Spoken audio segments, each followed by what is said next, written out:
I believe we should be live now. All right. Let me double check it. Yep. It is live on at least on my phone. We are live. Perfect. Perfect. All right. We'll give everyone a minute here. Welcome, everyone. And then, if you don't mind, Burak, I'll just make sure this gets out to the appropriate.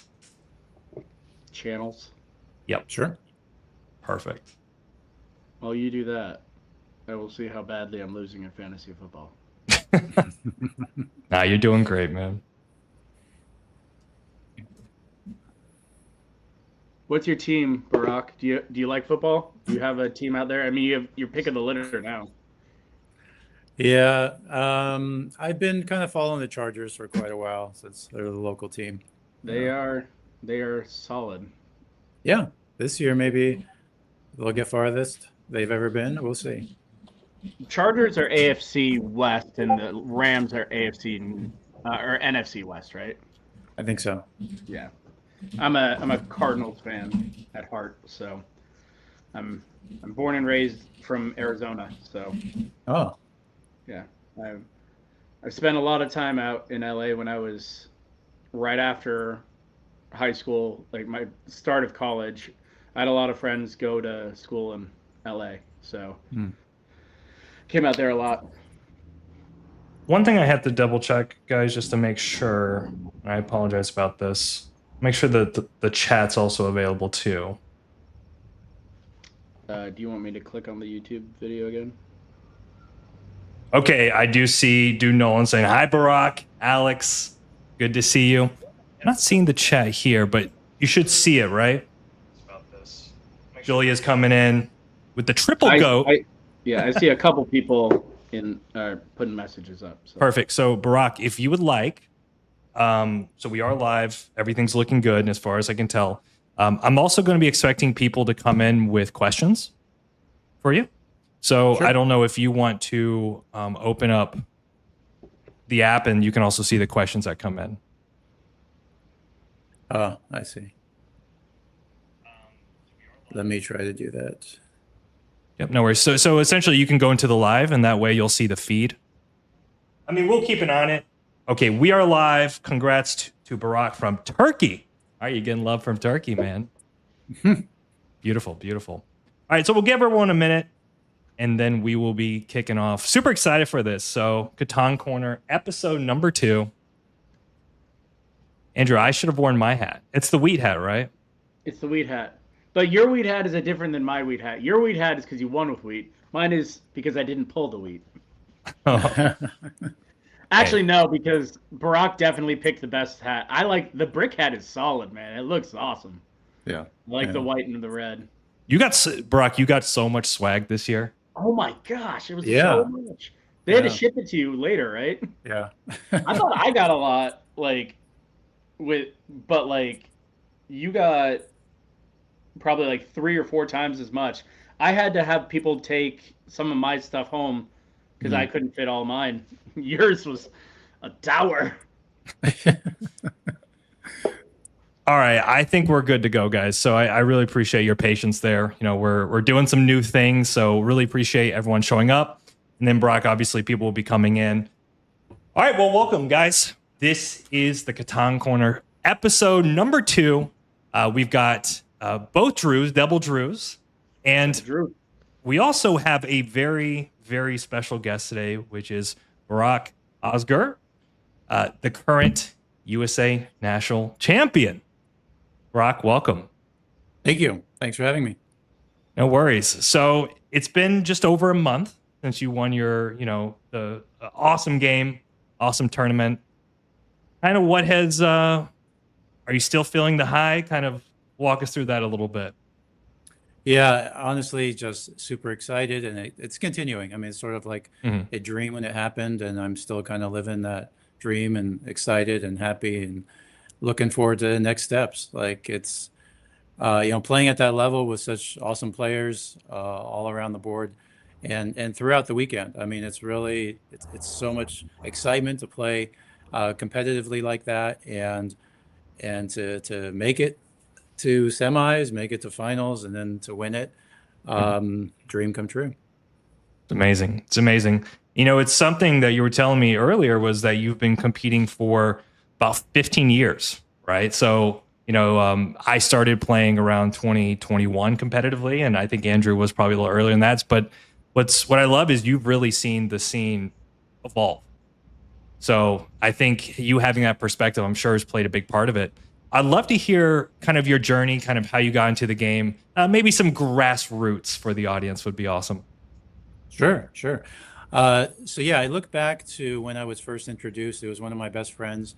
He's a tech guy, and lived up in Silicon Valley, and he learned about it from other tech geeks, and the bunch of CEOs in that area would just play it for fun, and then he moved down to Southern California among some of the rest of us, the close friends, and then he introduced it to three or four of us. And then we've been playing ever since. We've been keeping records of who placed when and who won, and annually kind of the champ for the year. And then I started noticing tournaments. I think probably in 2018, I think was the first time I played in a qualifier. I won that, but I couldn't go to my first qualifier that I won because that year, that weekend, my kids were all graduating that weekend. And so of course I couldn't get in the doghouse, skipping graduations to go to Catan. So I actually skipped out on my first qualifier, but thankfully I qualified 6 other times. So 7 times I qualified, 6 times I've been to nationals. Never made it to finals. I've been to semis 4 times. Made it to the final table 1 time a month ago. And yeah, you're right. I think it's evolved incredibly. Pre-COVID, COVID hits, it becomes an online hit and sensation. Everybody starts playing more. And I think the game evolved a bit as well. And it forced us to evolve too, I think, as players. And otherwise, old guys like me end up, extinct like the dinosaurs if we don't evolve our game as well. Yeah, yeah, and we definitely throughout this talk, we'd love to learn, kind of the evolution from you and your perspective. But you've obviously something is giving you the bug for this game. What kind of drew you into the game originally when you first started playing? I think on the base level, it's very straightforward. 10 points, whoever gets 10 points wins. End of story. But there's so much more to it that I think draws all of us in. Like every game is different. You can play the same board over and over again, and it's still different. You can play with different people; it's different. Yeah. And I feel like what ended up happening with me is I would play with my group of guys at home.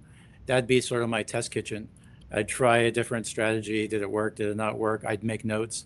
And then honestly, past several years, I put on tournaments, but I'm walking around with a clipboard and I'm actually studying, trying to predict who's going to win the board, that game, and being wrong many times, but trying to find trends, by putting on and watching a tournament, and then watching the game change with the online gamers.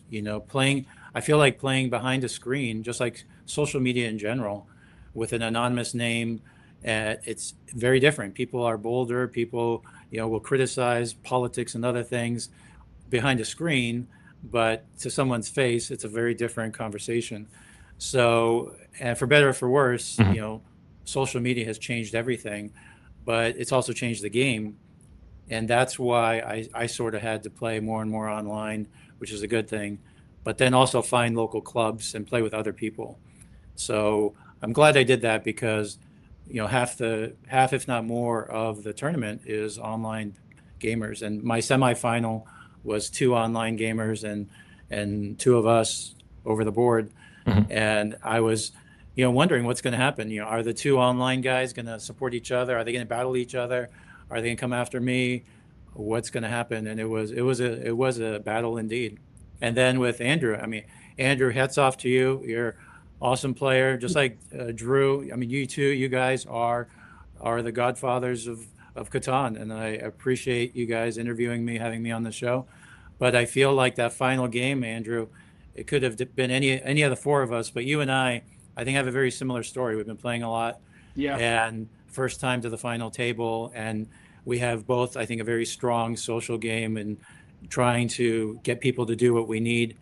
And it could have been any of us, definitely could have been you for sure. And I had a few lucky rolls, and A it few ended up. unlucky rolls. You had a few unlucky rolls in that.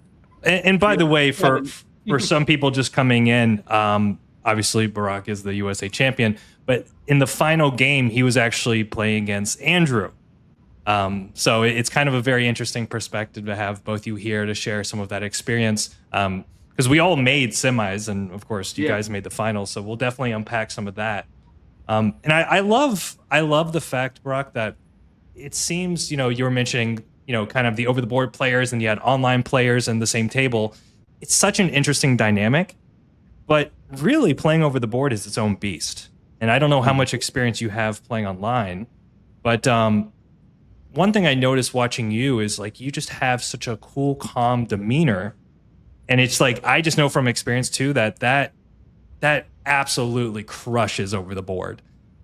So in a way, watching your game, it doesn't surprise me that you won, but I'd love to kind of hear, like, was that something you've always had? Was that something you had to develop from the beginning when you started playing?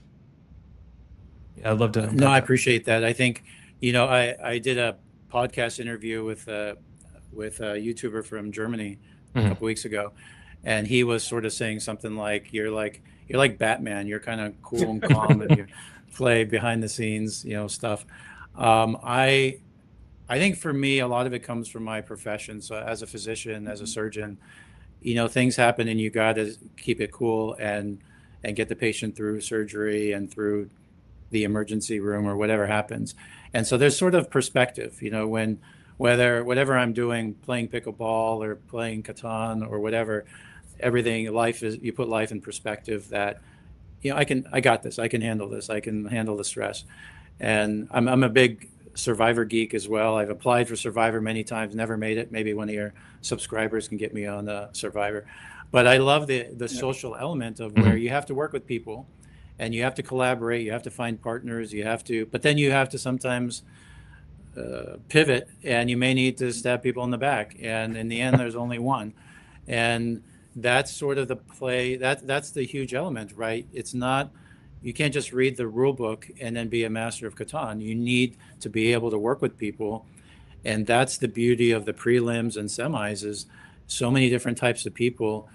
And my perspective is, when they first unveil the board, a lot of people are just studying the board. I'm not studying the board, I'm studying the people. Because I know when you're playing at a high level, you can end up with different placements and still win the game. But if you don't win the people, if you don't read the people, if you don't read the table, it becomes sometimes a losing battle no matter what placement you had. So I feel like the social element is tremendous. I'm trying to build a relationship with people from the first few seconds if I can. How much do you think that social element is part of your disposition versus what you can learn? So, and I say this because one thing I noticed when I was playing the game a couple years ago, when I first started, was I kind of had like a jump start where I was doing well early on because I felt I could socially navigate tables. So it's kind of interesting in a way where people that are socially savvy can actually have success pretty quickly in Catan. But I guess how much do you think that is just part of your disposition versus how much did you have to kind of learn and carve to get the skill set you actually wanted? I think it's definitely like anything. It just takes a lot of experience to kind of learn what can you get away with, right? We all play with people who are too aggressive and they piss off everybody, and then everyone wants to rob them. And they're like, I want anyone to win but you. You piss them off. So you can't push that hard, and you can't be completely silent and let the game go by either. So you find that right balance. And it's different for every table, I think, depending on who you're playing with. It's different online. It's different with a younger crowd. It's different with this hybrid that we play with. So I think that pivoting is extremely important, being able to kind of, again, read the table and then play. I think Andrew, both of you guys are masters of that as well. Like Andrew, that final table, you were a master of really, and I say this not in a negative way, but manipulating the other people. Like we have to do that. You and have you to did that very well. I mean, we talked about all shout outs to Daniel. It was his first time there, and he made the final table. Same thing with Anthony. Both of them first timers making the final table is no small feat. Especially, I mean, I know Daniel went through some good players, but Anthony went through Drew. Anthony went through the best there is. So he like shout out to those guys. But yeah, it's a different beast when you get into that last game. We talked about there was no reason where Daniel should have given up the road fight. But well, exactly what you said. Game state changes things. Like we got to a point where we had to pivot. So I think you're 100% right there. I had a one quick question with when we're talking about relationships at the table and how much you craft versus how much it changes at the game. You knew me because we've played in a couple times, and you knew Anthony from beforehand. Does that factor in how you position trades with people, position where people should go? How much of your thought process goes into, all right, I know I can probably get this out of him, but not him. Like, what do you have any thought process behind that?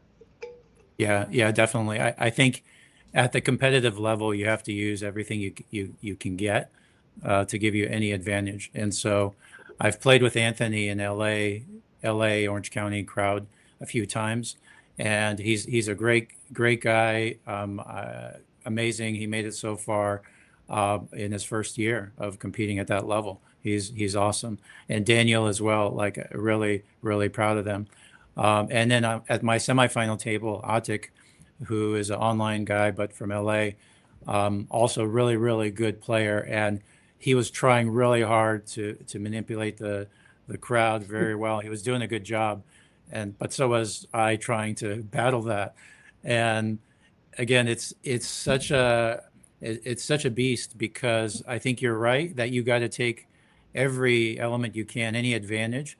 So if I know anything about Atik and I know sort of his style, that's going to help me. Same with Anthony. And I think you and I haven't played other than in Masters. We played Andrew. Masters, yeah. Yeah. So, and then Daniel I haven't played with. So definitely I try to learn what I can, even if it's the unspoken things, when we're sitting around the table and starting to select sites, who's talking, who's not, even to the element of what clothes you're wearing sometimes makes a difference, where people ask me like Jersey, prelims. man, is the bane of Yeah. my existence.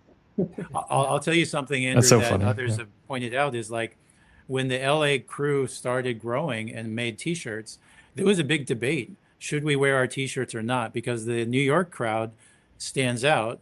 Is it better to stand out like New York or Seattle or not? Or should we not wear our T-shirts or not? So we had a big debate about that too. Yeah, we got our inspiration from the Seattle Super Sheep. So their shirts were fire the year before. Yeah. My general rule with that is I try to. I mean, not much I can do considering I do YouTube, but You're kind of your own island. You and Dylan are. yeah, I do You think deal with I think both. there is value to laying low, though, right? The Yeah. less questions they're asking about who you are and what you do, or Right. the better. But at the same time, too, a big part of this experience is going to the tournaments and having a blast and having fun. And there's obviously some rep as well, right? Repping your hometown or your state, which I think is actually super cool to see. Kind of I wouldn't say factions, right? But Right. the community has its own little corners that people get to enjoy. Yeah. I definitely want to dismay factions. I had some people come to me with negative opinions of some of the New York people. No factions. It's not a us versus them. No. Put a kibosh on that right now. No more mean New York people. Stop it. No, but you want to see your state do well, and Yeah, it's you do. and it's cool too that USA Nationals is growing to the point. I mean, I'd be curious, right, like how when you were going to nationals, because you've said you've been to the semis 4 times, excluding this recent nationals. Like, what were the tournaments like? Like, what were the size of the tournaments? Right, because for most people, like the last couple of years, it's been 120, 130, 150, but it definitely didn't start out that way. Yeah. Pre-COVID, it was 50, 60 people, and it was the same people every year. And it was a reunion. It was a lot of fun, old school, and it was awesome. It was a lot of fun. But you see the same, like if you look up the Masters list right now, it's the top 20, 30, 40 people. they're always there every year, and yeah, it is what it was a lot of fun at that time, and then like I said, it totally changed, and that's where after that it quickly became 120 and then 150 something this past year, Mhm. which changes the game. You add timers, you add other elements because you have to. Um, the advantage is my group, because we play so much, we started playing with a timer 10 years ago. So I welcome the timer. Mhm. We're used to it. In fact, we want to get in so many games, so we want to speed up the game. We use timers, but we also have sort of a quiet zone. The quiet zone is when if you roll a 7 or you play a night, nobody can talk except the person whose turn it is, but nobody can respond. So there's no extortion conversations or Ooh. anything like that. Interesting. Um, yeah. I know there was some conversation about using a puck, right, Andrew? One year they were saying, At one point, I don't think they're going to do it anymore, but yeah. it was actually the year that Bo won. That was the first time we heard that New York has a two talking reputation. And Morgan was sitting there saying, "Yeah, we might have to introduce a mute puck that someone can just throw at a New Yorker." I was like, "Oh, come on, you don't have to isolate us that much." Well, and to that as well, Brock, I mean, given the explosion of the scene, how would you say it's changed, like in terms of energetically or strategically? I mean, obviously, more people by itself also just makes the competition harder, but you're probably Mhm. also seeing the skill level of the players increase dramatically too. I'd love to kind of hear the Yeah. history of that. Yeah, I think skill, but also the other thing that I noticed that I felt is that the online gamers, um, in addition to the younger generation in general, were really scrutinizing the rules and finding like ways around something, around what truly is extortion, or what is kingmaking, or how do you distinguish this or that. And then once Stephanie and so on from Catan Studio say something, then they're like, oh, but there's a loophole if I do say this or I don't say. And it's like, it's kind of frustrating, I think, to try to hear people trying to find loopholes, because we love the game so much, and none of us want to lose on somebody manipulating a loophole rule or something. So, but at the same time, I have to try to understand, and then a new vocabulary even comes up, from the online gamers. So I'm like, what does this even mean? And then the future trades element was new from the Mm. new generation too. Like, I'll trade my firstborn son for a sheep and for whatever, and then it's non-binding. I mean, like it's insane. But if you don't know the lingo and if you don't understand what people are doing, you're way behind. So I had to evolve and learn that element for sure. And if I analyze like the times I've been to the Masters and nationals and semis, my record actually has gotten worse and worse from 2019 until 25. And it's because I feel like I was not evolving. And then once I finally caught on and analyzed my own game, like I got to evolve my game. And then I did, and then I won. So I feel that that's kind of forced, I think, at least at the competitive level like it is here. So then what changed? I'm curious. Like I obviously, like I said, I think you have a really good baseline of just social skills, and obviously you're very calm and that brings something to the table. But like what did you have to adapt your game specifically to do? I think part of it is, yeah, naturally, I'm just a very calm person, and people think I don't have any emotions. So I hide it pretty well. So kind of a poker face. People say I'm like a stormtrooper. You can't tell. Are you happy? Are you sad? Are you what? You got to tell Mhm. me. My wife doesn't know sometimes. No. So no, she knows me now. But the point being is are you going to give away too many clues? From when you turn that dev card, does everybody know what you just picked up? To the other side of when you're making trades, like Andrew, during our game, I'm sure you saw that I was trying to make certain trades, Oh yeah. even giving Anthony a city, Yep. and and then I afterwards you pointed out, like, how could you do that? That's a mistake. And I'm like, yeah, you're totally right.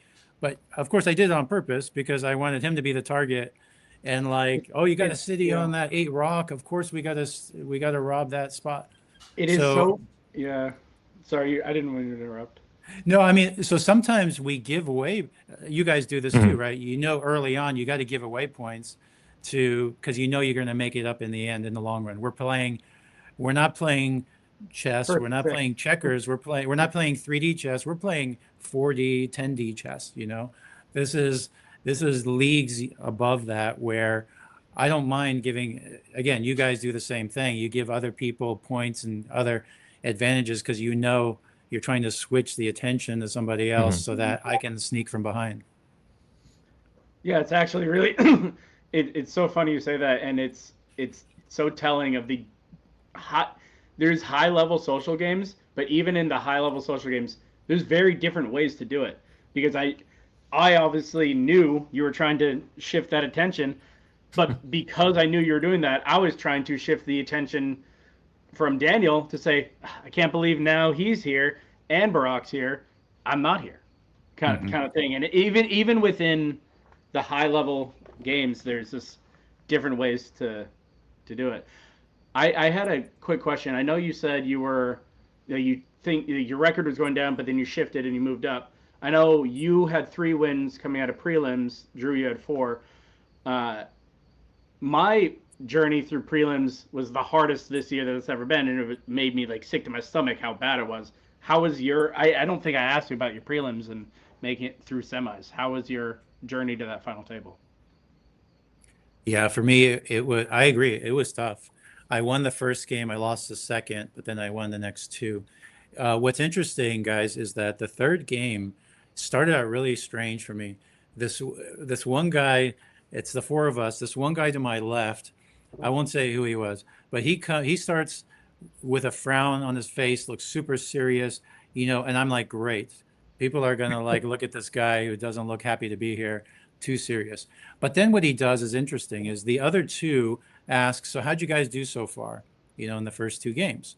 And they're like, oh, they both lost both of their first 2 games. It comes to me and I said, well, I won one, I lost one. And then the guy to my left, he turns to me and he's like, he's lying. He won both his games. I'm like, guys, it's public record. Look at the It's public, yeah. record. Like, why would I lie something that could easily be seen? So look it up. They looked it up and they're like, no, Brock's telling the truth. And I'm like, conveniently, why are you lying about me? How many Mhm. games did you win? And he wouldn't answer and now Are the you attention won is both? like, he won both. But then what happens is that game, he and I started out bad and we're both attacking each other. That's my weakness, I think, is I was taking it emotionally, Mm. and then all of a sudden the two of us are really behind, and the one of the other guys is like 8, 9 points, and I'm like, stop, everyone, stop! Look at what's happening. I'm Hmm. like, and I point to the guy on the left. I'm like, listen, we're both going to end with 5, 6 points. Like this is ridiculous. Neither of us can afford that. We got to turn this around. So I feel like I give like a Braveheart speech, you know, on my horse, and like we got to change this, guys. So all of a sudden, I just like you were doing, Andrew, with the fourth game, is I convince everybody else, give me road building stuff, so at least Hmm. we can buffer that element. Yeah. So I get the road building, and I'm doing other stuff at the same time. I turn it around and I win. And one of the other guys, older guy, he comes up to me, gives me this big hug, and he's like, I've been playing for 40 years. I've never seen that, you know, ability to turn that game around. Like I'm rooting for you, and my son and my daughter are also here, and we're Team Barack, and blah blah blah blah. And like it's great to also earn that respect along the way, like you guys have done, like the people who love you. And then when you walk in the room after the tournament and people are screaming and jumping up and down and some tears and crying, like, oh my God, I'm so touched Yeah. by the love and You might be devotion. the only person because I will 100% agree with you on the community aspect of it, but you might be the only person that people loved more and wanted to win more than me. And like, oh, I want you to win so bad. Put Barack's in the game. Oh man, I want you to win. Put Barack's in the game. We just love Barack. It's like, I don't blame you. Like I told Barack on the escalator, it's like, if I don't win, I want Barack winning. So Yeah. Well, you brought up something very interesting there, Brock, which was you captained the table, right? You kind of got everyone together, you coordinated. You know, most of the people who come to like my channel as an example are playing just Catan in general. It's all online, right? You're sitting in your pajamas, you know, maybe you'll type something here and there, but they don't understand the social experience of doing something like that. Like how powerful it is to, I don't want to use the word manipulate the table, but to be the captain of the table. And what you're doing is you're getting a little bit, you know, you have authority, credibility, but you're getting like a little bit of commission by working all these different angles. It really is, I think, one of the biggest parts of a high level game that's hard to teach a new player, right? Like you kind of have to just take that experience and learn how to craft it, I feel like. Yeah, I think it's, I mean, I feel I have an advantage because as being a surgeon, you're sort of the captain, you're the orchestra conductor. You know, if something doesn't go well in the OR, you have to rally and get everybody working on the same page to save the patient.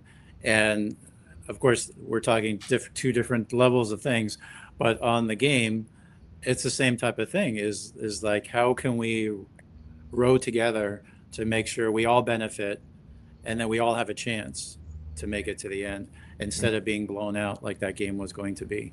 I think the other thing, Drew, that you point out that is critical is when people first start. Again, going back to how's the rule book? How do I get 10 points? Oh, okay. And they look at the board and they find a path. Okay, this is my path. I think if anyone starts with only one path in their head, they're easily going to lose, right? Because it's easy to be blocked and have somebody else sabotage you. And so one of my geeky things is I'm wearing this T-shirt because I subscribe to the Doctor Strange book of Catan.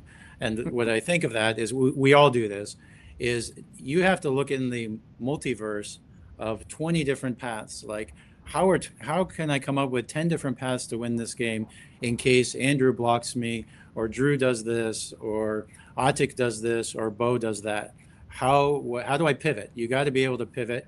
And then what are Andrew's paths to success? What is Drew doing? How can I block the two of them and still have my pathways? And so that's what we're all doing when we're selecting our initial spots, right? We're thinking, I need multiple paths to success and be able to pivot when things don't go my way. So so now you're getting to a very interesting line of conversation, which I love, you know, the strategy side. Are you thinking in terms of win conditions? Like when you're looking at placements and figuring out the paths, do you say, hey, I'm going to go for army and have this certain flexibility. I'm going to go for road and control the space. Like how do you, from a placement standpoint, how do you consider your paths, I guess, if that makes sense? I think we probably all do it and we call it different things. Okay. Like we look at a board and we say, how is this board going to likely end up? Who's going to win this game? Is it by dev cards? Is it by getting, there's a lot of rock and wheat. This is going to be a city and dev card game. How is it going to be? All the major resources are weak. So I got to get a port and just go like sheep ports and make a lot of sheep or whatever. So I think that's what you get by playing so many times, is you see these different patterns emerge. Now, no matter what you plan, of course, things go awry a lot of times as well. So I think then it becomes, well, who can get there first if such and such happens? So I think we all kind of look at what kind of game is this likely going to be? And if I'm wrong, how can I pivot to still try to win, or to slow down somebody else, make it long enough so then I can eke the win? Yeah. Well, like one way I teach it is, you know, I always tell like students, like pick a win condition, right? Like specialize and go for army or road, but have a situation where you can also backdoor build a 10, right? So if you do lose the win condition, you're not completely screwed, as an example. So I think you're probably somewhere in that realm where flexibility probably does play a big part of your game. Yeah, totally. And that's where, like, when you watch some of the best in the game, you see some of the GOATs play, like, how is it that they always win, right? And you're like, everybody knows at that table, everyone's even starting the game, like 3 people against 1. We know we got to keep so-and-so from winning, and yet they still win. Like, how do they do that? And I think it's because they have this ability to really pivot, and they have all these different pathways to victory, no matter what we do. Um, it's, you got to have a port, you got to have make resources, you got to get some luck, from what's going to roll.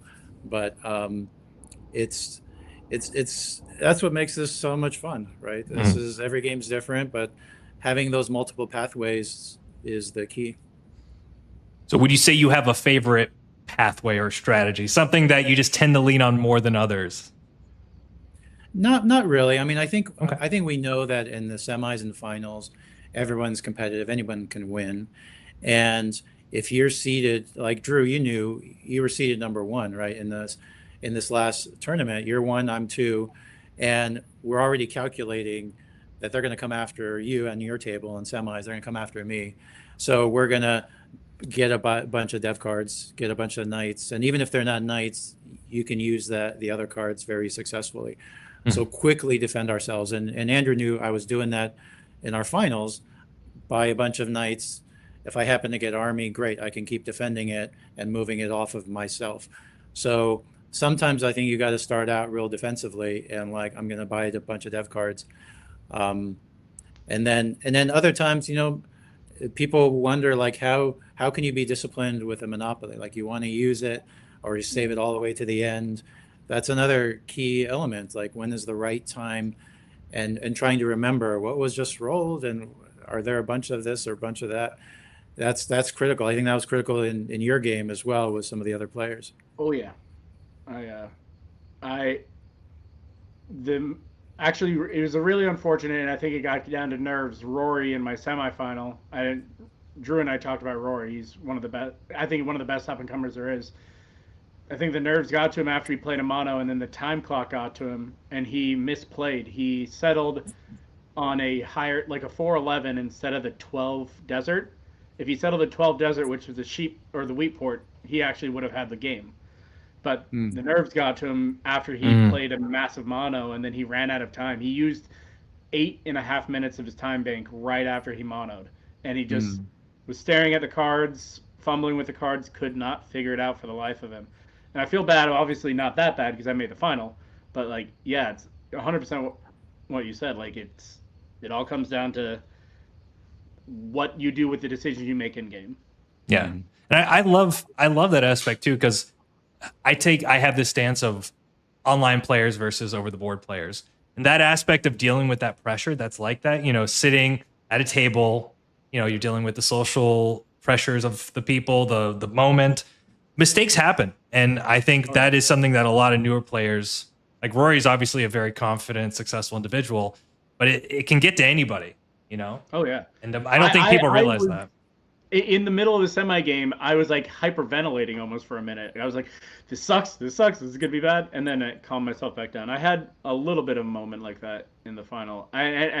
Just to toot your own horn again, Burak, you calm, cool, collected the entire game. Now, granted, I think you were ahead the whole game. It's a little easier to be calm, cool, collected when you're ahead. But when Drew initially asked, like, he's like, "You're not gonna like feel bad about doing this interview or anything," or was that? I was like, if I can't interview the person who beat me uh, because I tout how calm, cool, collected, and how uh, not resilient, but like just poised he is, if I can't learn from that, then I learned nothing from losing that game. So I just want to again tout your horn because Yeah. for losing a game, I think just with demeanor, I think it was really a really good moment to see the calm, cool, poised person pull through. Thank you. I appreciate that, Andrew. I'm curious, bro, do you have any tips for players that maybe struggle with that side? Because that is a really big issue I find. I've dealt with it too personally on it's something I've had to develop as a player. But I'd love to hear maybe some tips to if you do struggle with anxieties like that or pressure. What is your take? I'd be curious. Yeah, I think, and that kind of came out, I think, in my semi. One of the online gamers was extremely quiet. He was a very different person, I'm sure, online versus over the board. And that's, I think, a very common thing. Yeah. Is some people who are more extroverted or introverted, it's just a very different environment when you're in front of people under high tension, high pressure.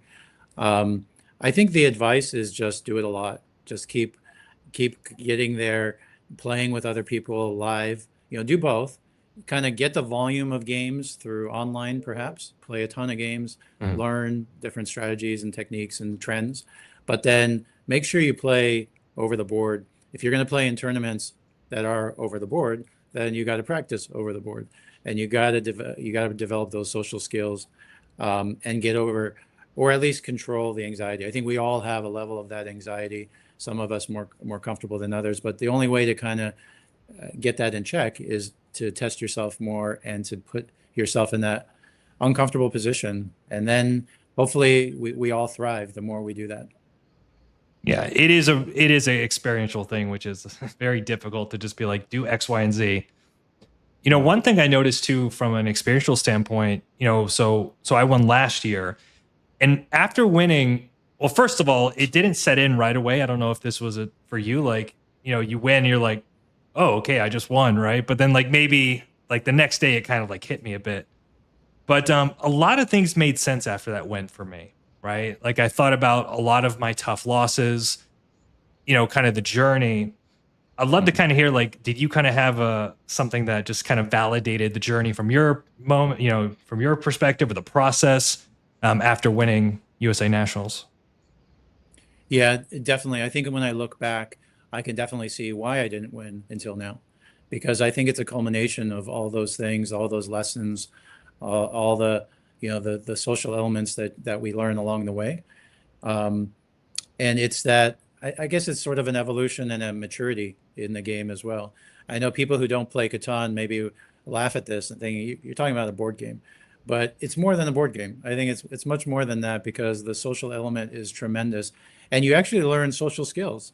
Like really, how do you rally people? Like how do you make these friendships over the next hour and a half, and make these deals? How do you compromise too?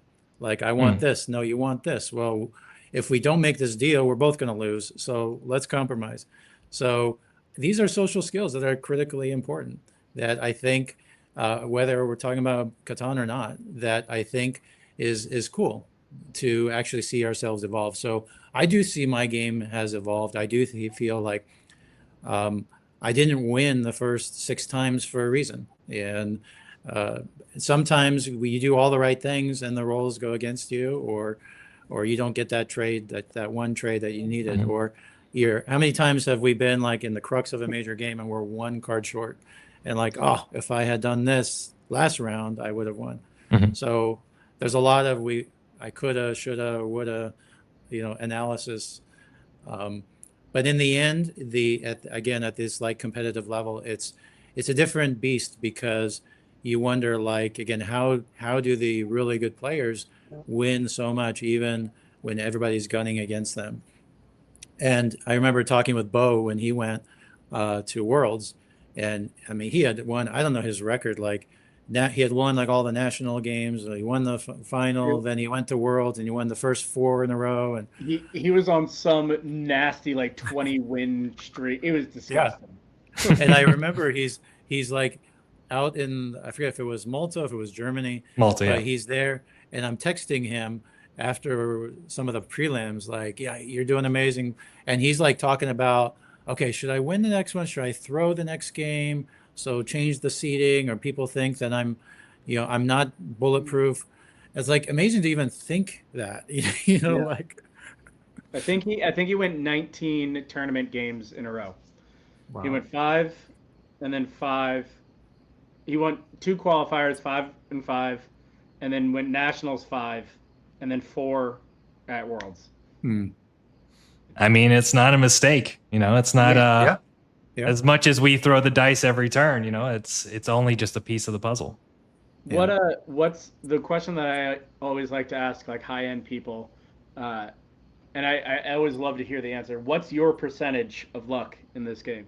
What number do you attribute to luck in the game? Some people, I think it's somewhere around 10 to 15%. What do you Mhm. think? Yeah, great question, Andrew. Before you said that, I would say, yeah, 10, 15%, because I do feel like when you have multiple paths, then you can sustain that storm bad rolls. But I agree with you. Yeah, 10-15% probably would be my guess or my That's my analysis. thought. Yeah. Yeah, I think that's fair. Though it's the thing is it's only getting harder and harder though. It is getting harder and harder, man. Yeah. Which kind of actually I think segues pretty interestingly here for you, Burak, because you've won. You don't have to play in the circuits this year for USA Nationals, but you do have some things coming up here in the near future. So Yeah. Yeah. you and think I it's- actually will be going to Brazil. Yeah. Yeah, I'm super excited, and I'm sure we'll have an awesome time. And I'm actually now really trying to consider, like, okay, how do we play in the U.S. versus the rest of the world, Mhm. which I'm sure is different. And I've already heard some analysis that, okay, Americans, you talk too much, and the rest of the world doesn't talk as much. But I'm sure there's a lot more to it than that. And it's and I don't know, like, how do we compare with everybody else?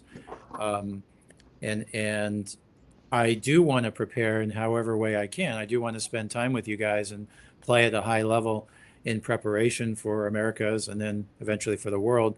But one of the disadvantages to winning and waiting 2 years for Worlds is I can't compete in the nationals or the qualifiers for almost 2 years or for 2 years.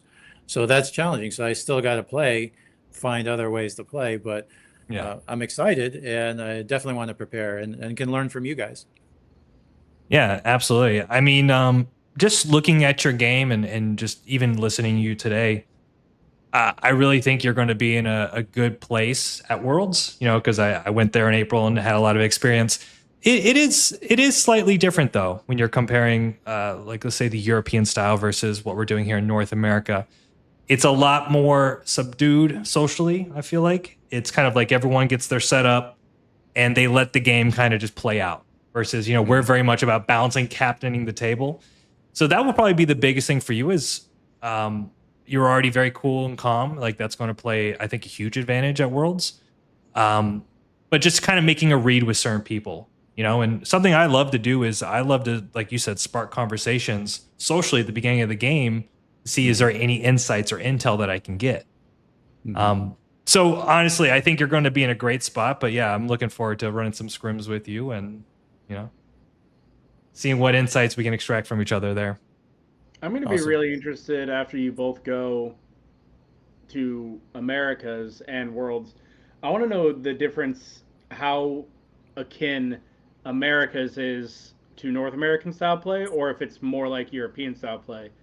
Because from any conversation I had with Bo, is Americas is actually a little closer to, like the South Americans are almost as aggressive as the United States is what I heard. So I'm really curious once you guys come back from both to hear your guys' take.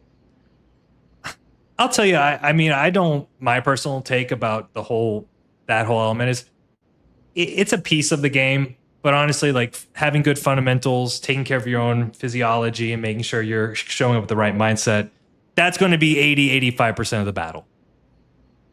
But yeah, there are certain nuances that you just have to learn. And again, kind of comparing those online versus over the board, that's not something you're going to get playing, ranked games online. Right. I think you're right. It's the fundamentals. It's having the pathways to victory, anticipating what your opponents are doing, what their pathways are, and then in the social game as much as you can, reading the board. Like really reading the board, as in, I should say, read the table, the environment, who's your audience, and how are they playing. I think that's huge, and that's again, I think I could talk about each of the prelims and how it was really important in the beginning to identify who you're playing against and trying to read what is their style, but also what is their interests. How do I make myself less of a target?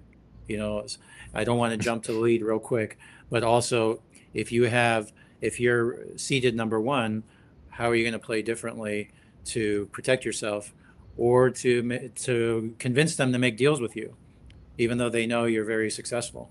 So that is a very successful trait that you guys both have. is still talking people into deals that are important, but showing them that this is mutually beneficial, guys. Let's do this. Otherwise, so and so is going to jump out and crush us all. Yeah. I'd love to know with these competitions coming up, what would you want to gain, or what do you want to hone in as far as your skill set? Because I do find, like I said, I think socially you're going to do extremely well there. Is there anything that you feel like is a weakness in that sense, or something you want to kind of elevate? Yeah, great question. I mean, I think some people are definitely much better than I am at remembering all the roles and card counting and who has what in their hand. Like some people are amazing and they know exactly what everybody's holding. You might as well play open-faced cards because this one guy knows what everybody has. Um, but what's ironic is a lot of times those people don't end up winning. So it's not the whole game. Mm-hmm. But I could still do work on that and try to remember better in terms of the Monopoly. Like I can remember the last few rolls, or in general, there's a lot of sheep or there's a lot of wheat. But I'm definitely not as good as some in knowing exactly how many there are of this or that. So I can definitely work on that. For what it's worth, that is public knowledge. So if you wanted a count of the bank, you could do that.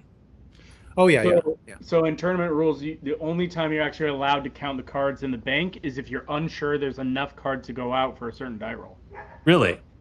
Yeah. So It used to be where you could get a count and you could even fan out what's there. You're allowed to get a count after you play a Monopoly to make sure that you did get all of it. Okay, so I was told, well, this was back in 2023. There was a situation at a table where they brought a judge and be like, "Can I get a card count?" And the judge is like, "Sure." It depends on the judge.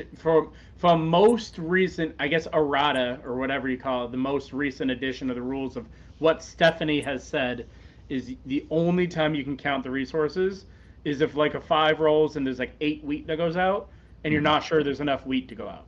Makes sense.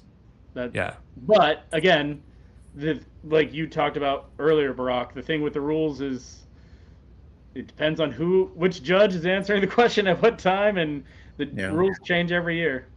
That's fair.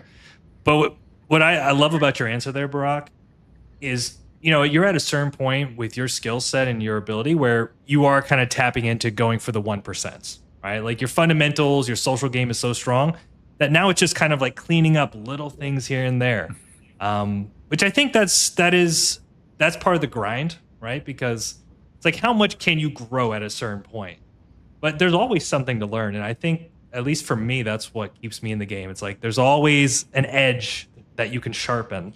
And the scene's only growing. I feel strategically the scene's only getting better. So, I mean, you must be pretty excited that you have that skill set already. I mean, like you're extremely competent at this. I'm sure it brings you a lot of enjoyment.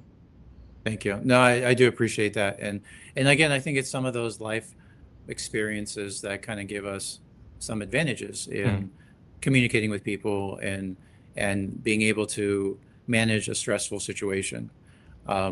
There's that podcast interview I did that he's putting on a series, and he's basically interviewing people who have won some sort of tournament. It's not, Catan being one of them, but other games as well, and trying to find links and analyze their profession and how that might cross over to their success in other things. And are there lessons or in crossovers? Are there links to that? Which I thought was a really neat, a fun conversation around that. And that's another element why I really love Catan, is why I started doing tournaments, because my first tournament was in LA, a qualifier.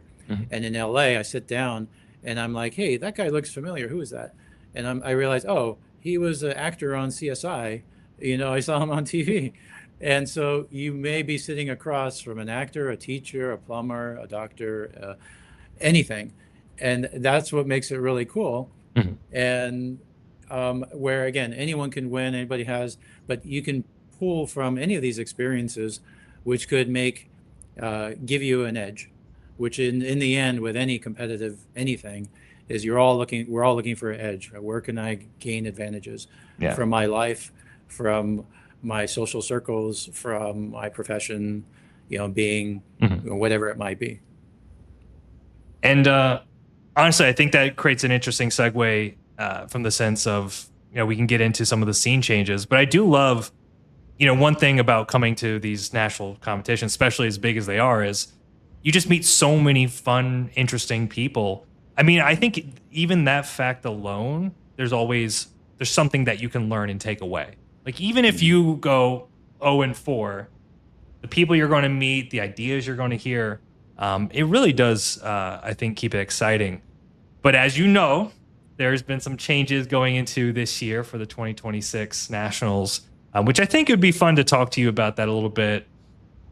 Maybe doesn't apply as much to you because you can kind of sit on the sidelines and watch it all unfold. But yeah, what's your, we'll kind of get into it. We did talk about it on the last podcast, but maybe just some initial thoughts, and then we can maybe break down a few of the changes. Yeah, I guess the first one is the timer, and I think that makes sense. Speed up the games, play more games, accommodate, whatever volume of people we have. Timer makes sense. However, do we have it perfect right now? Probably not. And I know there's a lot of suggestions that have been made about what to do about it. I think I don't have the answer. I think 90 seconds per turn with a bank of time sounds pretty good. That's a good starting point. Could it be adjusted this way or that way? Sure. And I think getting a bunch of opinions from a ton of people and then figuring out, what everybody thinks, that's cool. So I think where they're starting with is good. As far as, the settlement time, picking settlements, that's, I know, debatable as well, because you have a few minutes first, second, third, and then the fourth person has cumulatively a little bit less for both spots.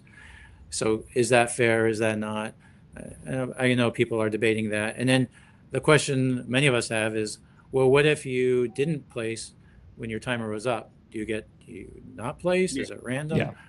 I don't think anybody knows what the answer is. Yeah. I mean, I think related to that, we all played at Nationals. I really didn't think the timer was, we didn't run into any issues with the exception of the semis, actually. I was going to say the semis and finals is actually the one place I would think maybe extend the bank. My 2 cents there. I think you extend the bank in those two. Right. Because you only have 2 games that day. Yeah. And I've heard both analyses, is that on the one hand, if you master playing with a timer, don't take that advantage away from somebody who's learned to do that. On the other hand, Andrew, like you were saying, many have said semis and finals, take the timer away completely. Like, people really want to watch this play out and let all the analyses go and let it be a 3-hour game, which has its pros and cons as well. Definitely has its pros and cons. Yeah. I think it's funny that you said the advantages thing, because I'm never going to tell someone no, they can't do it, because I don't want to look like that guy who's just being too try hard. It used to be you can only track the die rolls, because Anthony tracked the die rolls with the permission of the rest of the table. And in tournaments, I used to always tell people, nah, I prefer you didn't. Because there is a skill to remembering what rolls. Yeah. And is a skill to remembering what that is. And it's the same thing with online. You can just scroll up on the card bank. I think that makes a lot of online players a little bit weaker in person, is because they rely so heavily on that. What's your take on tracking die rolls? Anthony did it, and it is public for everyone. I don't know. I don't think it made a big difference in our game, but what was your thought on that? Yeah, it's funny you bring that up too. I felt the same thing, and none of us opposed it. So it is public knowledge, and he can do it. And during the game, I did call him out, not call him out in a negative way. I just asked him to call out the numbers, because I was about to rob, and I already knew what I was going to do, but it just sort of helped me confirm what I was going to do. But I think you're right, Andrew, is that if you get used to playing a certain way and you play without writing it down and you're training yourself, then why take that advantage away when everything's on the line? Mhm. So I think the same thing for the timer is Yeah. I feel it should be consistent between the prelims, the semis, and the finals because of these reasons is that we're learning to play a certain way and training ourselves as if an athlete's training themselves for a 100-meter run. Is these are the conditions I'm going to play under or run under. It should be the same conditions. That would be my only take, I think, between the whole weekend of play is just keep it consistent so then I can prepare for it. Okay. Makes sense. Yeah, I'll be back in 2 seconds. yeah, no worries, no worries. Yeah, I didn't have an issue with the timer personally. I mean, for me, coming as an online player, you know, we're used to playing fast ranked games, and you just have like a built-in 2-minute timer with each turn. So in a way, like I love it.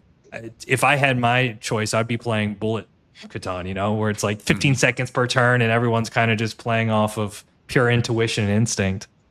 But you know, the biggest one we'll have to get Andrew back on this is, yes, there were some tactical things that did change, but now the new format of like adding the regionals really big. Yeah.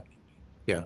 I feel like I feel super fortunate that if I was going to win, I'm glad I won this year because of the social element of having 150 so other people there and just feeling like I won and then seeing the celebration. And it won't be as the same, I think, if there's 16 people there as a national. So I feel like on the one hand, of course, we want to see this grow and have hundreds of thousands of people following and watching and celebrating. But you need the practicality, of course, of how do you manage that? And how do you organize it? How do you stream it? And I don't have the answers. As far as adding a level of regionals, I see that they kind of have to do that. But I don't want it to lose the social aspect of it to be as big as it is. You know, I want this to be bigger than online or bigger than like competitive poker. Like, love to see this on TV and everybody kind of getting excited about it and Mr. Beast, you know, talking and, you know, advertising this. We can get there. We can get there for sure. Yeah, it's so would you say you're generally Andrew, we were just talking about the adding of the regional to the current format, which is not a small change at all. Like it really is changing the game, I think. Like we're going to, I think, a new era of USA Catan in a way. But are you generally, I guess, optimistic about it? Sorry. Please go ahead, Andrew. No, I'm optimistic. I think Drew and you and I talked about this. I think we kind of reached the cap of where we were at with the number of players. And the next natural progression is going to a regional format like this. And we just happen to now be at the bottom. So now it's going to be a 16-person national and the regionals are there. I think eventually it will get back to the point where nationals is the same size it used to be, but from a regional that had 200 person or 150 people at each regional. That's my thought. Yeah. I do think it's going to take a couple of years to build back up. My only big concern is hopefully the current players that are passionate about doing it now don't lose some enthusiasm along the way. You know, and that's going to be, I think, really big on Catan to, you know, approach this the right way. You know, they're going to have to keep the scene energized and excited about it while we're building up. Well, you seem energized and enthusiastic about it enough because you're already qualified. You're one of the first. Well, look, I still have to go to the regional, and I'm still going to go to Masters. Yeah. I mean, the way I look at it, I was going to qualify at some point in time, you know, hopefully. But we'll see. I guess to be determined where that's going to go. They have done so much for the community to give us something like that we all hold so precious with these live tournaments and with nationals and everything. I'm 100% willing to give them the benefit of the doubt until we go. Like, absolutely. They've done so much for us. In my opinion, that's the least I can do is to have some faith. Mhm. Yeah, absolutely. I agree, Andrew. So Barat, for you then, what's the future of Catan? I mean, obviously you have the tournaments coming up, which is exciting, and I know you're going to be kind of training in the shadows for that. But do you kind of have like a longer term aspect of it now that you have won the championship? For instance, I saw you did some videos recently with social media, which I thought was really cool. Even calling out Mr. Beast. So I applaud you for that. I'm just kind of curious, where's your mind at there? Is it just kind of enjoying the excitement of the moment, or do you have longer term plans? Yeah, all of the above. All of the above. I'm gonna ride this out, enjoy every moment of it. Gonna join you, Drew, at Americas, and hopefully either of us win that one, and then going on to Worlds. Like I've got my sights set on Worlds. I want to Yeah. represent and bring it home, and then go on to the Milky Way and the universe. Yep. Uh, The Catan but I universe. but I do want to see it. I do want to see it grow much bigger than I made the reference to like the poker scene. Yeah. Like, there's no reason why it can't get bigger than that. And then see like sponsorships like we see for esports in PoE and other games that people play, which are great. But there's no reason why it can't get at that level of, sponsorships and excitement and rallying other people socially around the world to play this fun game that's inspired so many. Yeah. And I think it's going to get there. On a personal level for me, I'm trying to bring more content creators in. Um, there's always room, Burak. If you want to jump in, we would definitely welcome you for sure. I appreciate it. There's definitely some space, and you already have some experience in the Instagram world. There's definitely space in the Instagram world. No, I appreciate it. I take that direction from my kids, Yeah, and they tell me what to do. And hey, we're gonna film this, we're gonna film that, we're gonna see if we can get you to go viral. I'm like, sure, tell me what to do. good, So good, I'm all for it. good segue there. How was your family treat? How do they? What was the embracing? What was the reception from the family? Because for something that you spent so many hours on, Yeah, you finally have something to show them. true. True. I think we all have, our social circles and our families that tolerate our obsession with Catan, and I do as well, and they Yeah. put up with me. And my wife and kids have always been very supportive of this obsession. For me playing with friends and then driving around the region and joining other groups. And I think it's healthy. It's healthy to be social and to have these interactions and to aspire and have things outside of other traditional work and things like that. I think it's great to expand our social circles. So the family has been very supportive and excited to kind of see the next levels. But yeah, this is where I think I share with you guys is I'd love to support the Catan community in any way I can, both in Catan Studio locally and then the Catan scene around the world. Any opportunities that I can contribute to that, I'd love to, and encouraging others and teaching it or just playing it and having fun. But I do feel like, the social element is huge, and I'm a big believer of helping kids, particularly, how do you communicate with people? Like this is where the non-Catan people are going to laugh at us when I say like it's not just a game. Like the skills of social interaction are tremendous, and I feel, raising kids, I'm worried that when you get raised behind a screen Mhm. with anonymous names, it's very easy to be judgmental, and the bullying and the racism and other issues that around society. I feel like it's much easier and much worse behind a screen, Yeah. and For sure. when we see people face to face at the supermarket, at work, at school, and you converse and you're like, oh, these are human beings just like me, and we may have these differences, but so what? They live and breathe and walk just like I Mhm. do, and they want to raise their kids. We can get along, and that's where I think the social element is tremendous in being able to again read the table and interact with people, which are skills that we need to have and Yeah. to combat the anonymity behind a screen. Yeah. And what I love about that is something I've always kind of preached to the bigger communities to get involved, whether you're going to the discords, which is mostly still online, but it's still, you have that community feedback, or you can go to these tournaments. You're going to learn so much by just having conversations with people. I know for me, I early on, I was a lot more of an aggressive player, like maybe a little bit too much in people's faces. But be able to be in those circles where you're like, hey, you need to tone it down, or you need to look at this. Obviously, it's going to help your Catan game, but also it's a good feedback for life too. And I don't think people draw those conclusions or those connections as much. Yeah. I can tell you, like, yeah.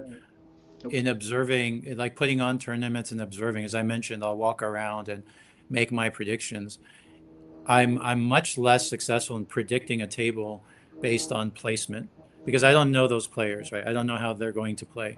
However, when I observe just based on personality, like, oh, this person is super aggressive. He's getting into everyone's business and has FOMO when he's not a part of a deal. Like, that person is going to annoy the whole table. He's not going to win. Or she's amazing at how she's just interacting, and she's, under the table, under the radar, I should say. So if I predict based on social cues, I'm much more successful than in predicting, while I'm putting on a tournament, for example. So again, that just underscores how important I think that is. Well, I think that's an awesome segue to the idea of what's one piece of advice you would give to aspiring players that want to get involved, that want to come into the scene, do well, right mindset, learn. Yeah, I think it's a couple things. One is get in the volume through online, get in the social elements, and play on over the board as much as you can as well. And then break down the table and analyze afterwards. If you're with a group of people who are willing to, it's helpful to say, what were you thinking? What was I thinking? What am I trying to do? Even in the beginning of the game, if you wanted to, let's do placement and then talk about that. And then let's go halfway through and analyze. Because it's not all about winning at that level. It's just learning the skills. And then if people are open, discuss the pathways to victory. I was going to do this and this, and then some people like, oh, I always go for longest road or largest army. There should be no always. Right. There, because you have to pivot. There is no always. Yeah. You have to have multiple pathways, period. I always say it depends, right? The answer to Yes. everything in life is it That depends. is true. That will be carved on your epitaph. But it's true, right? I mean, that's, It depends, and then you'll see. Right underneath. well, it depends if you'll see, maybe. Well, maybe. Yeah, I think that's really good advice there. Andrew, I'd actually like to know the same from you, because you've also have a ton of experience. What would be some advice you would give to aspiring players who want to start competing seriously? Yeah. So it's the same advice that I give, frankly, to a lot of people. There's playing a lot in your own small group of friends is good, and you can start there. I was the best in my small group of friends, and then I went to a tournament and I only won one game. So step one is playing with lots of different people, and it's kind of the same thing that you tell people now when they want to get involved. Watch some YouTube videos, and I always say start with Drew or start with Dylan. You can watch Jack a little bit now. Neonate was always a good start when he first came out. But I said get some handles on some basic strategies there, and then get involved in the Discord scene. Not for like new style play versus old style play, but just for the sake of you're playing with different people. By being in those Discord groups, you have access to a much more diverse pool of people. A lot of people who are only online players, but then a lot of people who do a little hybrid, and some who are new to the online that just are trying to learn there. So just, I guess the big culminating piece is just play with as many different people as you can in as many different scenarios. Yeah. But that number one starts with getting out to a tournament. Literally, 2 or 3 New York tournaments ago, and New York is known, the Brooklyn tournament specifically is known to be one of the toughest ones, just based on number of people and number of people who've been in nationals. 3 times ago, the person who won, Justin, had never played in a tournament before, and he beat some people who'd been to nationals 3 or 4 times.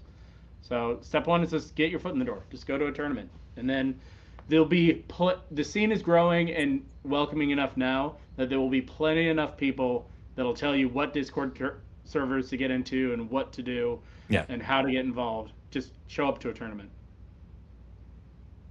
I think that's pretty sound advice. Yeah.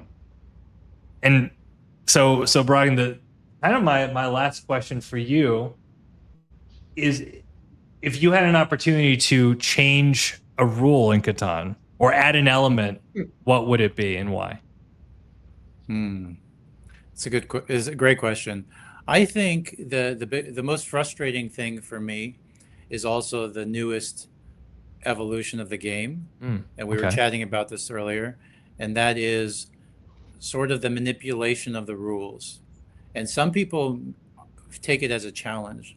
Like, they said this, but they didn't specifically say this, so we can do this. The whole interpretation of extortion.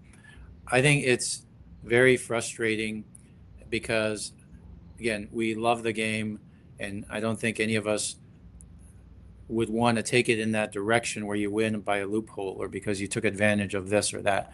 I think what I loved about a month ago is everybody was just of such great spirit and honor and love the game and gracious. Like, I didn't feel like there was much bitterness or anything. I think everybody was really cool about the game, and they honor the game, and they are sincere about the celebration, whoever won, and that's what I love and keeps me coming back every year.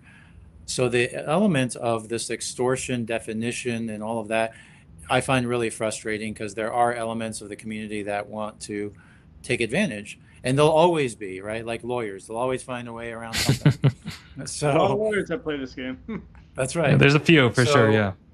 So what would I do? I kind of like what we've done with my group, is that just there's a no talking rule. Like, you turn anything you do before the 7 is rolled or before a knight is turned, like, you can have these conversations, but once that 7 is rolled, it's silent. And the person whose turn, they can say stuff, but nobody can respond. They're like, hey, I really want this to happen or that to happen, or whatever, but who knows, or whatever. Or you make everybody quiet. But that speeds it up, right? With or without a timer, at least that speeds it up. There's no talking after a 7. There's no talking after a knight is turned. Maybe that's a base of trying to get rid of the extortion element of it. I don't know. That's one thought. I felt like when they made the change, so I think it was it 2024, Andrew, when they stopped the extortions altogether? Or not altogether, but essentially the big one, right, which is on cards. With the exception of self-extortion, yeah, they got rid of it that year. I actually felt that was a big change. Like, it really did change the dynamic where a lot of these online players weren't using, the essentially extortion for cards. But I think that's being embraced, and I feel like players are enjoying the non-extortion meta more. Yes. There's actually a lot of the Discord servers and tournaments now that are doing they call it nationals rules. Online it's called nationals rules, where you're just not allowed to extort, and you can't do free cards either. Which a lot of the stuff happens online now, so that it's being embraced by a decent number of communities. Yeah. So I'll say I think we're going to that in that direction for sure. How about you guys? Love to hear what you guys think of. What would you change? From a nationals perspective, I think that's tough. Well, it's also in general too, but yeah, I mean, we can take it to the tournament scene. Well, I hate insurance. And if I'm talking about online, I think insurance is fundamentally against a major mechanic in the game. I don't like that. I think, but like it's actually one of the changes they made this year, and I understand the premise behind it, but all it did is take turns longer. You can't show your cards that you're offering for a trade. That I understand the premise of why they did it. They did it so people can't do it. Like, here's this, I'm offering a wheat, but here's my entire hand, so you know exactly what I have.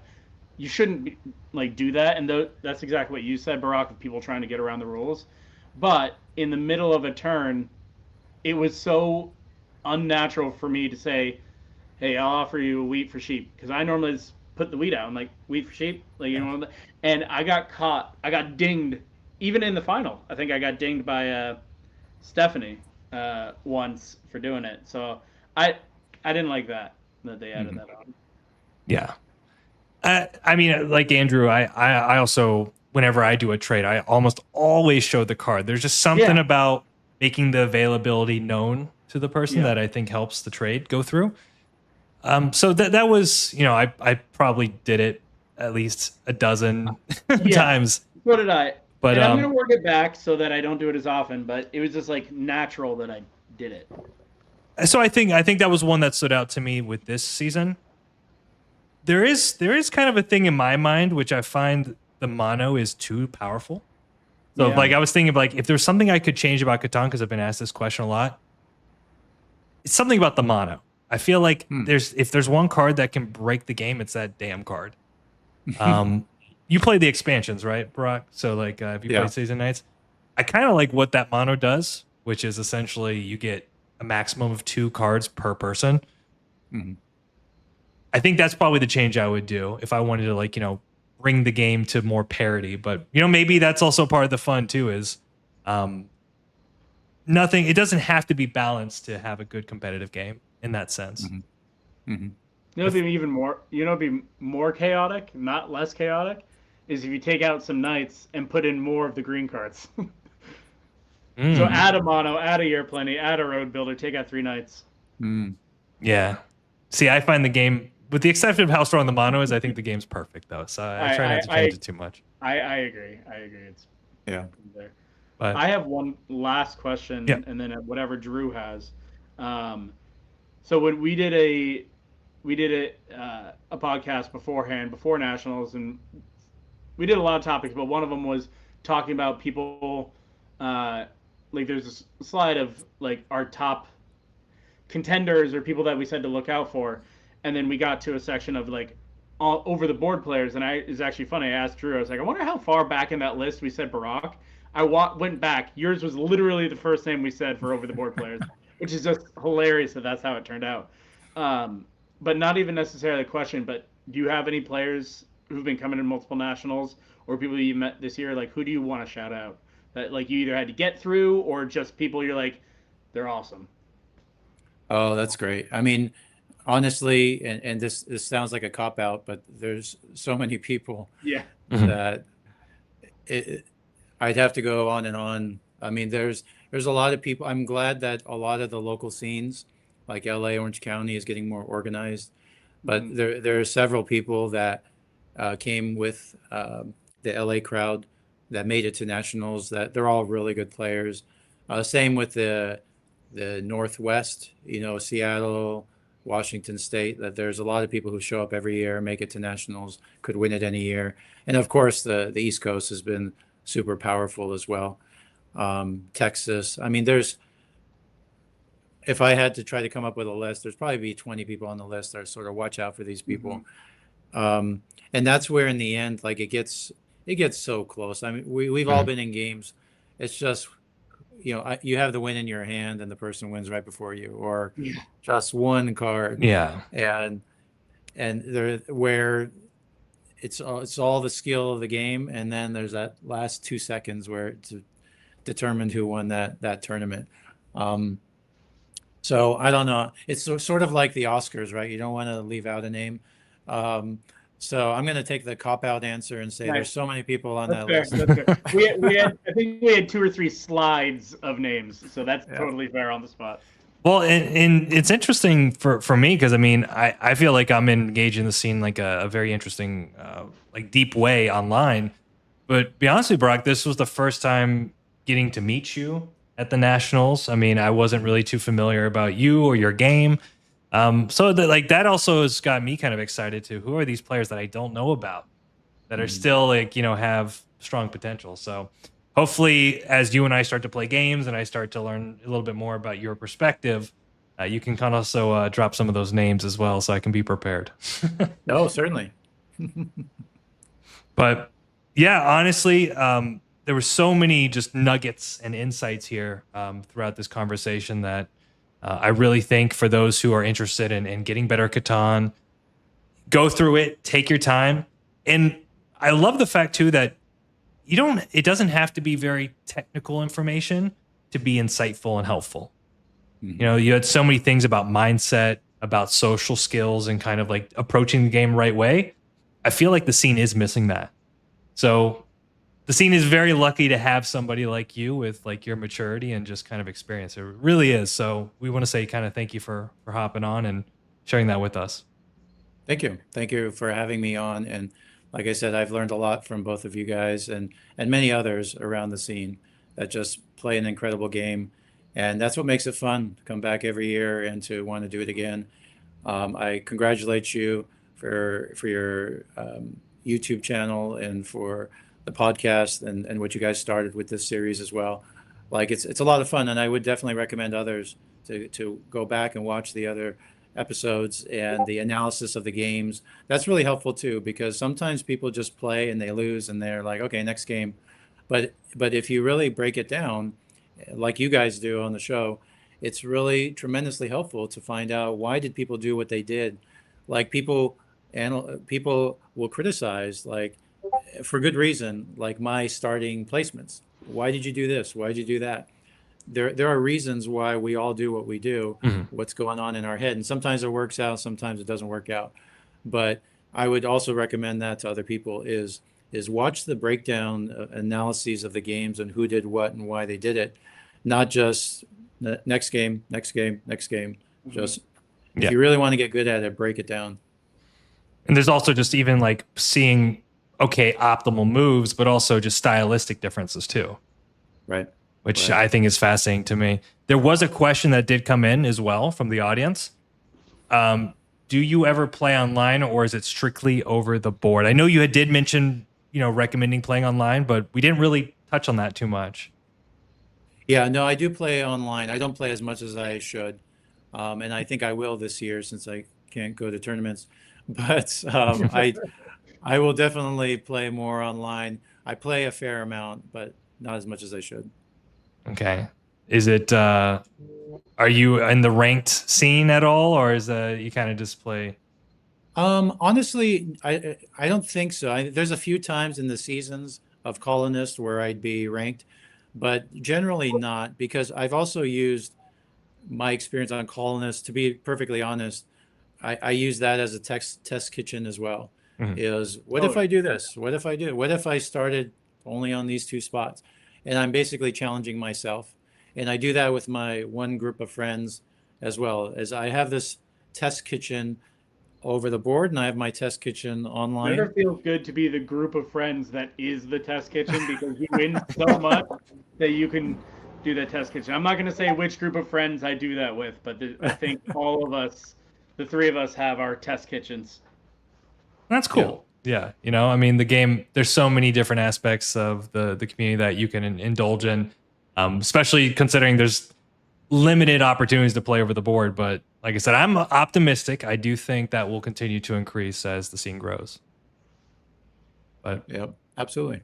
We're gonna have to get a scrim in, the three of us. I'd love to play. We've never played before, so I'm looking forward to that.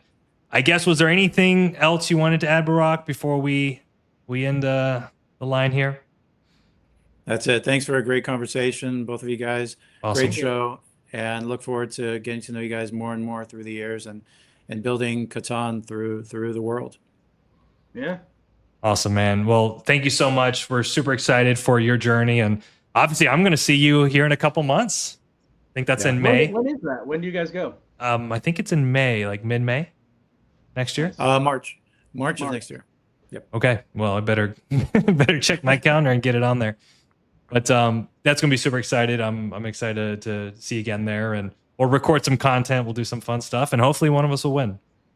Awesome. Maybe we should record from out there, next to Iguazu Falls. All right. Show. I think it's gonna happen. All right, and Andrew, thank you so much as well, buddy. Really appreciate it. Awesome. Thanks, Andrew. Thanks, Drew. Yep. No worries. Thank you very much, guys, for tuning in. You'll be seeing a lot more Burak, not only on my channel, but I have a feeling you'll be making a big splash in the scene over the coming months and years. So excited to see that journey, man. All right, y'all. Thanks, guys. Appreciate you. We're signing off. Catan Corner. Take care.